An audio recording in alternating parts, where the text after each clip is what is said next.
Olá, o CNJ, a Justiça da Justiça, oferece agora o programa que liga você ao judiciário em todo o país.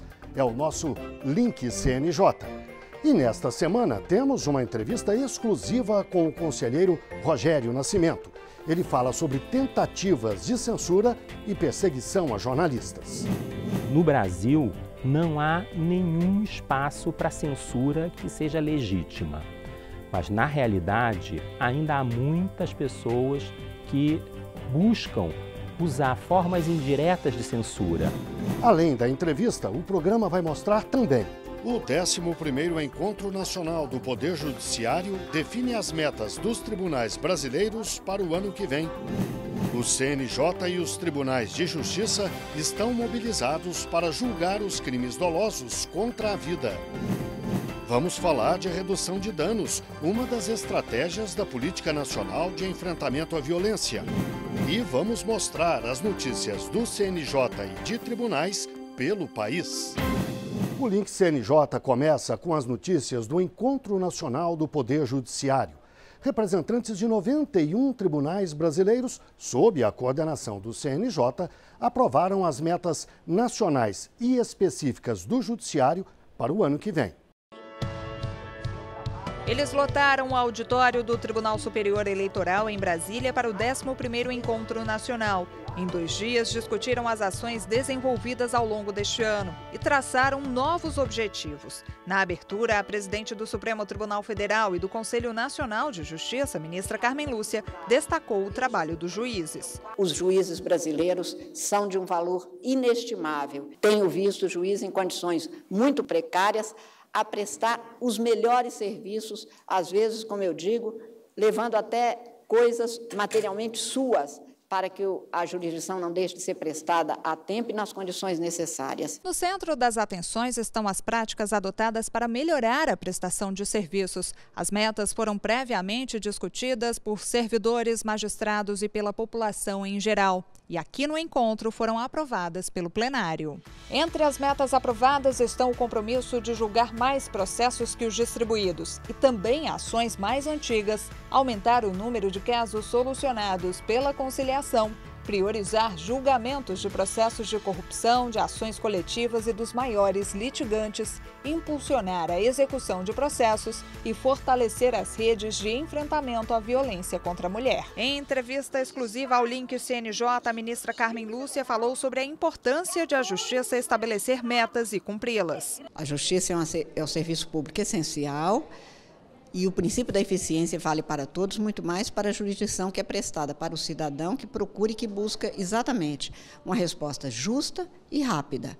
E é este o débito do Poder Judiciário com a sociedade brasileira, que medidas como essa tentam exatamente dar cobra que ela aconteça. Ela também disse quais são as prioridades para o ano que vem. É preciso que algumas metas relativas a processos de improbidade administrativa de atos contra a administração pública sejam priorizados, porque é um ano eleitoral e, portanto, é preciso dar uma resposta para se saber daquilo que foi investigado e processado sobre pessoas que eventualmente tenham atuado de maneira contrária à lei, sejam devidamente punidos e não possam se apresentar como candidatos a candidatos, por exemplo, por causa do momento e do que a sociedade demanda nestes termos específicos. Carmen Lúcia ainda lembrou a criação do Banco Nacional de Monitoramento de Prisões. Para que cada cidadão brasileiro saiba o mandado expedido de prisão, se foi cumprido, se não foi, se foi preso, onde ele está, em que pé está o processo, e a meta, portanto, de uma execução penal mais efetiva e eficiente será feita com mais facilidade.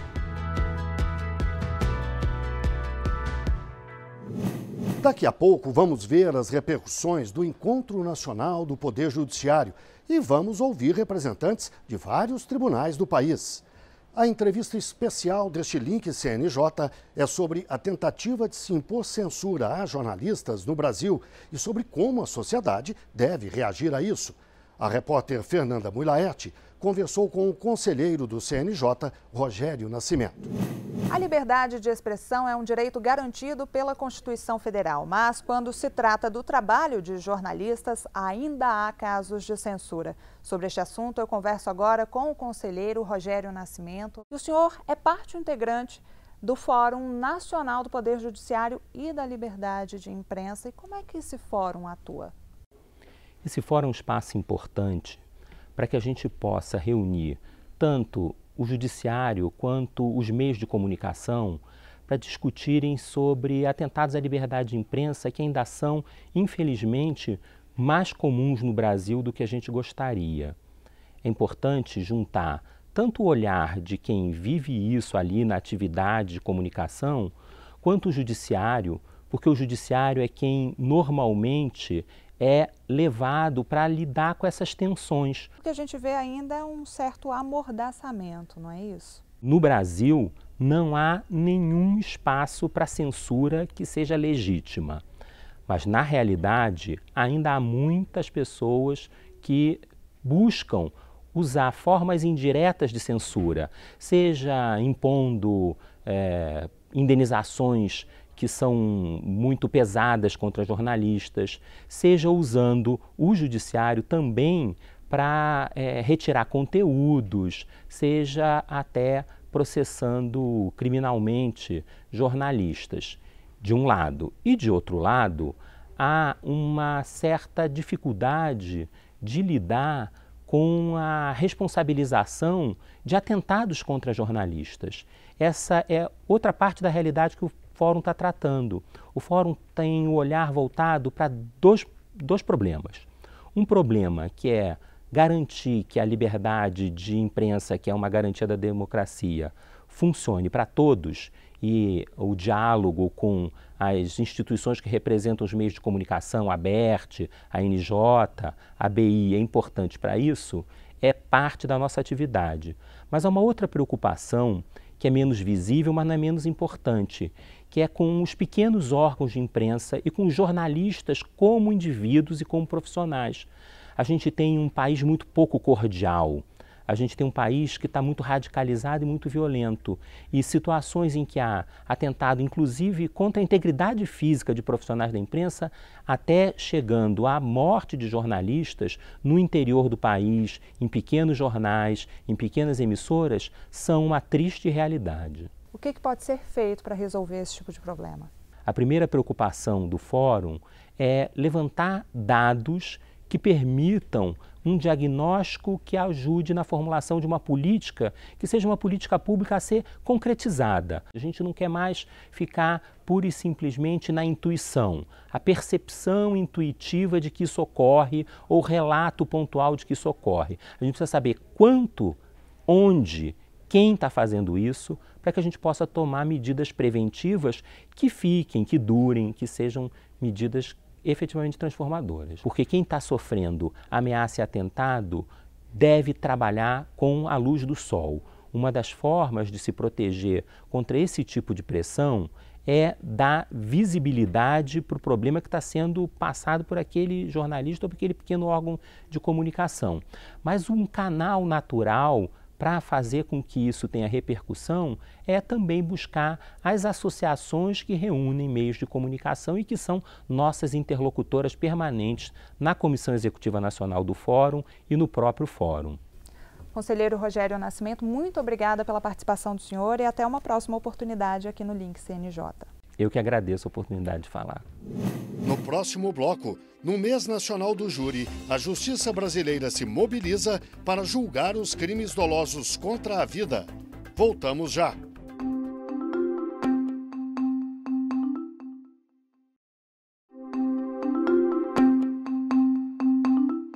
O Link CNJ está de volta e vai falar agora sobre o mês nacional do júri. Tribunais de justiça de todo o país estão mobilizados para julgar crimes dolosos contra a vida, principalmente homicídios e tentativas de homicídio. 5.000 sessões do Tribunal do Júri estão agendadas até o fim do mês nas comarcas brasileiras. Uma mulher bonita que gostava de se divertir. Um homem impulsivo rejeitado pela companheira. Ciúme tiros. O playboy Raul do Amaral Street, o Doca Street, matou a socialite Ângela Diniz em 1976 em Búzios, comarca de Cabo Frio, no Rio de Janeiro. O homicídio foi doloso, ou seja, o assassino teve a intenção de matar. Por isso, o julgamento foi feito por um tribunal do júri, lá na comarca de Cabo Frio, onde o crime aconteceu.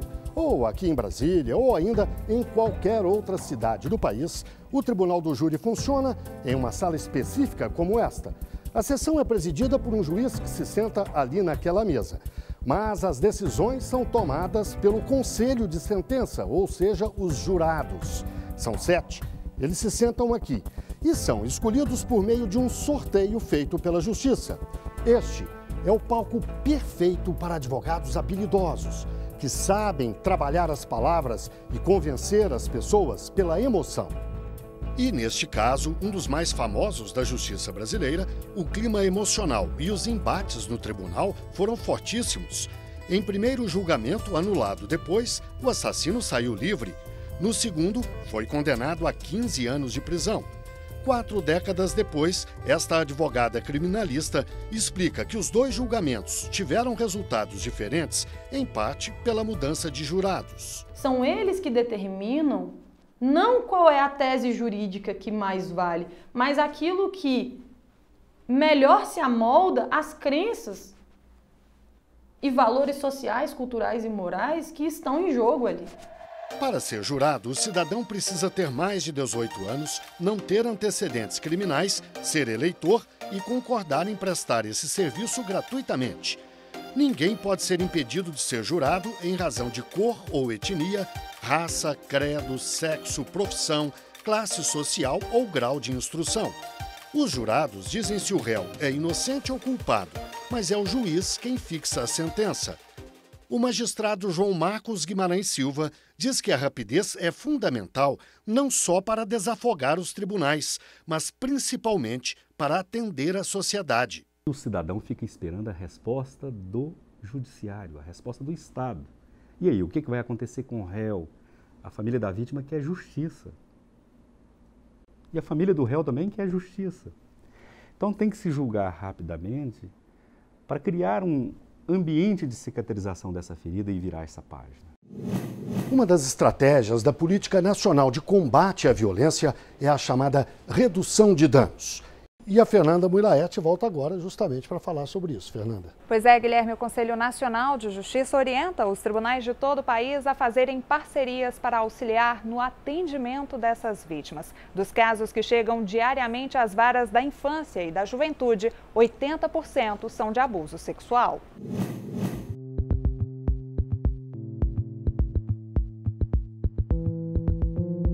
Ele me levou, pegou pelo braço como fosse, tipo, me empurrou assim no sofá, né? Que na sala dele lá. Empurrou assim no sofá, aí eu, tipo, fiquei assim já com medo, né? Aos 13 anos, esta adolescente foi vítima de violência sexual. O abusador era um vizinho. 7 meses depois, a menina ainda busca coragem para contar o que aconteceu. Eu me sentindo aliviada. E eu sentia vergonha, essas coisas.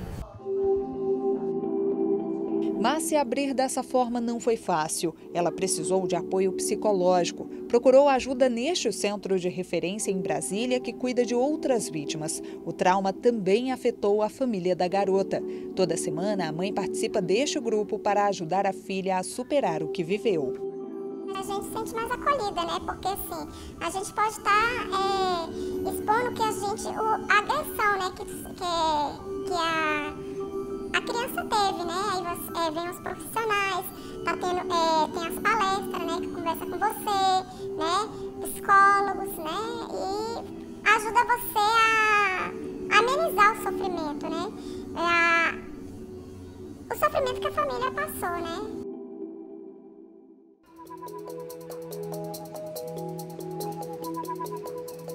Ana Paula é gerente do Adolescentro, recebe diariamente casos graves. São situações em que a aplicação de uma medida protetiva contra o acusado não basta para acabar com a dor do agredido. Eles ficam muito acuados, então eles chegam aqui com muita culpa. Então a primeira preocupação é estar tirando essa culpa para eles estarem significando que a culpa não é deles, né? Que eles são vítimas. Isso assim, é bem complicado, porque muitos chegam muito culpabilizados mesmo. A Ana Miriam conhece bem esses dramas. Há 10 anos, ela faz parte da equipe do Programa de Assistência e Vigilância à Violência. Eles chegam com automutilação, é muito comum meninos e meninas chegarem aqui com tentativa de suicídio e automutilação, e durante o atendimento, o acolhimento, a escuta, a gente descobrir que uma das origens de todo esse sofrimento foi uma vivência de violência sexual recente ou do passado, que hoje traz sofrimento ainda, né, que não foi resolvida na família. Abusos sexuais estão em cerca de 80% dos casos que chegam às varas da infância e da juventude de todo o país. O Judiciário brasileiro busca formas para diminuir o sofrimento dos envolvidos. A chamada redução de danos faz parte da Política Nacional de Enfrentamento à Violência. O Conselho Nacional de Justiça orienta tribunais a promover parcerias para atendimento das vítimas. Não é só a criança que sofre, né? Não é só o adolescente, todo o conjunto da família sofre.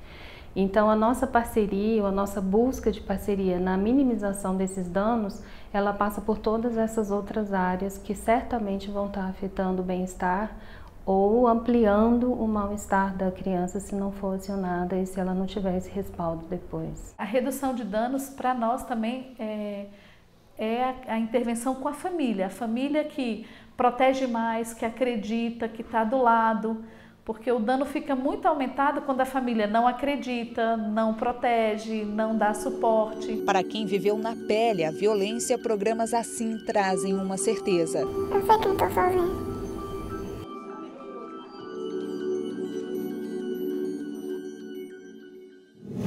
Há pouco nós falamos do Encontro Nacional do Poder Judiciário, que estabeleceu metas para a Justiça no ano que vem.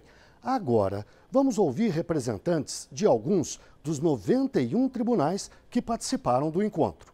Juízes de todos os tribunais presentes ao encontro receberam o selo Justiça em Números nas categorias Diamante, Ouro, Prata e Bronze. É a premiação ao investimento na gestão da informação e no cumprimento de normas de transparência do CNJ.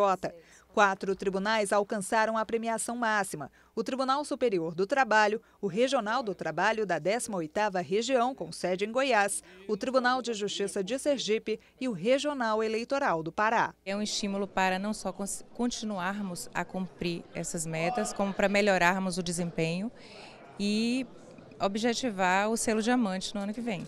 Essas iniciativas são muito importantes porque fazem com que a prestação jurisdicional se aperfeiçoe e que nós possamos cumprir a nossa missão constitucional, que é prestar uma jurisdição adequada ao cidadão brasileiro. A obrigação do juiz é dar uma sentença, né, célere, eficaz, e que dê a cada cidadão aquilo que é seu de direito. Nós conseguirmos cumprir metas é levar a justiça ao cidadão no prazo que ele espera, com a rapidez que ele espera, com a justiça que ele espera. Então, a importância das metas para o judiciário significa prestar o serviço jurisdicional conforme a sociedade quer de nós. É hora do nosso quadro Oitiva. Hoje nós perguntamos: você foi à polícia para comunicar que o seu vizinho cometeu um crime ou contravenção, mas você já sabia que a acusação era falsa. Essa sua atitude é crime? Sim ou não? A resposta certa você vai ver a seguir. E vamos mostrar também as notícias do CNJ e de tribunais pelo país.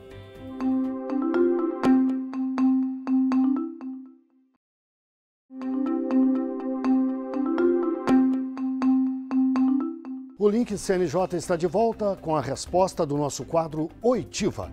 Hoje nós perguntamos: você foi à polícia para comunicar que o seu vizinho cometeu um crime ou contravenção, mas você já sabia que a acusação era falsa. Essa sua atitude é crime? Sim ou não? Sim, você cometeu um crime previsto pelo artigo 340 do Código Penal. Além de ser feio, mentir nesse caso pode dar pena de 1 a 6 meses de detenção. Agora vamos ver notícias do CNJ. O O CNJ tem um novo conselheiro. Valtércio Ronaldo de Oliveira vai ocupar a vaga destinada à Justiça Trabalhista. Desembargador do TRT da 5ª Região na Bahia, foi nomeado pelo Tribunal Superior do Trabalho e fica no cargo até 2019. Com 30 anos de experiência, Valtércio já comandou o Colégio de Presidentes e Corregedores dos Tribunais Regionais do Trabalho e foi presidente da Associação dos Magistrados do Trabalho da 5ª Região. Vamos ao giro pelo Brasil, as notícias que chegam de todas as regiões do país. No Espírito Santo, homens e mulheres com o sonho de adotar uma criança passaram por um curso. Ele é obrigatório e pré-requisito para a inscrição no Cadastro Nacional de Adoção. O segundo encontro foi no Fórum de Cariacica. Nele, os futuros pais conheceram um pouco sobre a realidade de quem já tem um filho adotivo. Aprenderam ainda sobre os desafios da adoção, responsabilidade, tempo de espera e os efeitos de uma possível desistência. Hoje, no estado, o número de pretendentes é 6 vezes maior que o de crianças e adolescentes na fila de espera por uma nova família. Um aplicativo lançado nesta semana em Brasília pretende garantir a segurança de vítimas de violência doméstica. A parceria foi feita entre os poderes judiciário e executivo do Distrito Federal, como mostra este vídeo publicitário. Inicialmente, o Viva Flor deve atender a 100 mulheres em situação de risco grave. Com um clique, vai ser possível pedir ajuda da polícia quando houver perigo por parte do agressor. As usuárias vão ser escolhidas por juízes que acompanham os casos. A novidade marca a 9ª semana do programa Justiça pela Paz em Casa, iniciativa do Conselho Nacional de Justiça e do Supremo Tribunal Federal. Dentro deste celular, ela será treinada e capacitada por agentes de segurança e aqui, na Casa da Mulher Brasileira, esse celular de socorro será entregue conforme for determinado pela Justiça e uma vez ela precisando acionar o aplicativo, ele faz com que a Polícia Militar, com a sua viatura mais próxima do local onde ela se encontra, porque o sistema é todo georreferenciado, nós fazemos a proteção dela e encaminhamos às nossas redes que são já previstas, como a Casa Abrigo, a Casa de Proteção Maria da Penha, para que ela tenha uma assistência e nós tenhamos, portanto, a vida dela ser guardada. E o nosso quadro O que é a Justiça para você está de volta. Veja o que pensa o cidadão.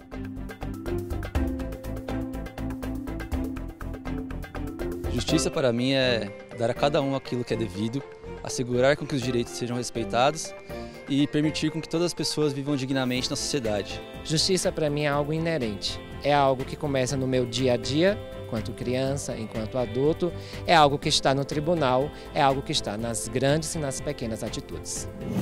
E você pode ajudar o nosso programa a ficar ainda melhor. Para isso, basta acessar os canais de comunicação do CNJ. Aqui do meu lado está a Rejane Neves, que é do Núcleo de Redes Sociais do Conselho. E nosso e-mail é super fácil. É sim, super fácil. link@cnj.jus.br. Por lá, qualquer um pode participar do programa, enviando sugestões ou até mesmo tirando dúvidas. Semana Nacional da Conciliação está chegando aí e as redes sociais estão super preparadas. Pois é, Fernanda, pelas redes sociais do CNJ, as pessoas vão poder acompanhar tudo o que está acontecendo na Semana Nacional da Conciliação desse ano. Tem mais, pela hashtag Dá Pra Conciliar, qualquer um pode participar, enviando depoimentos sobre a conciliação ou opiniões. E também facilita a busca de informações sobre a semana nos tribunais. O Link CNJ termina aqui. Na semana que vem voltaremos com outra edição inédita às 9h30 da noite. E o programa tem reprises aos sábados ao 12h30, às terças-feiras às 7h30 da manhã. Muito obrigado pela audiência e até o próximo. CNJ, a Justiça da Justiça.